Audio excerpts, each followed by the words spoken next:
This month marks 14 years since the tragic death of Anna Nicole Smith. She gained fame as a model for the fashion label Guess and posed for Playboy magazine. She also married an 89-year-old billionaire and was later involved in a bitter lawsuit over his fortune when he died. She passed away of an accidental drug overdose in 2007, just 5 months after giving birth to her daughter, Dannie-Lynn.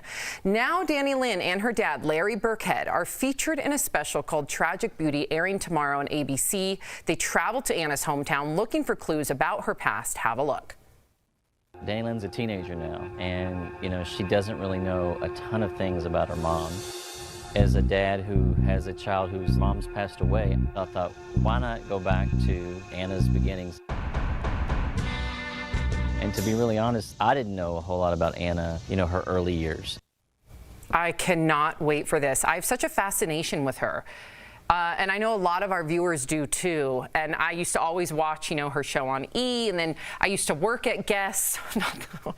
Hold on, it's a whole nother story. But while I worked at Guess, it was the Guess headquarters. And there was one time that she came in there with the Marciano brothers, I believe their name was. And I was just fascinated by her. It was the height of her fame. She came on in, she had the cutest outfit on with her little Guess jeans, and she was so polite and kind to all of us. And I think everybody reads that. Despite the fact that she's had a very troubled life, she comes off so kind and loving, and I think people are attracted to that. Did she have like that it factor when you met her? Because when she walked in, yeah. Oh yeah, this was right before things started to take a turn for the worse, right? We saw that the drugs started to take a toll on her. Yes. Thank you for that.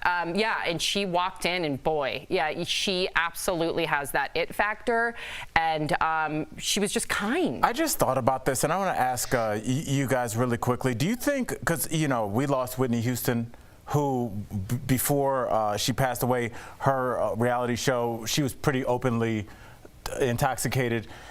I feel like after Anna Nicole's death and Whitney's death, we started, as a society, we started to take drugs more seriously, because we have producers here that know that, like, if you tried to air any of the stuff that was on the Whitney and Bobby reality show that was just on regular TV, you would be fired. Right. And we thought it was hilarious. Well, do you think we treat it differently now, Erica? Al, I really appreciate you bringing this up, because really we're talking about consumerism of a human being.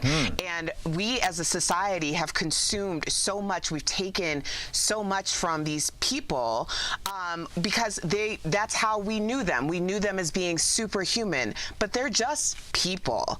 And ultimately, when we start talking about drug use and different types of abuse, like, you have to think what it takes to be a Whitney Houston, what it took to be an Anna Nicole, and all of the culminations of this person that made them, for us, superhuman. And if those things aren't supported and they're constantly being bombarded with scrutiny and criticism, we need to do a better job at protecting people who we admire, or protecting people who we have regard for, because ultimately no one is equipped for that type of challenge. Yes, we do. Point. Yep.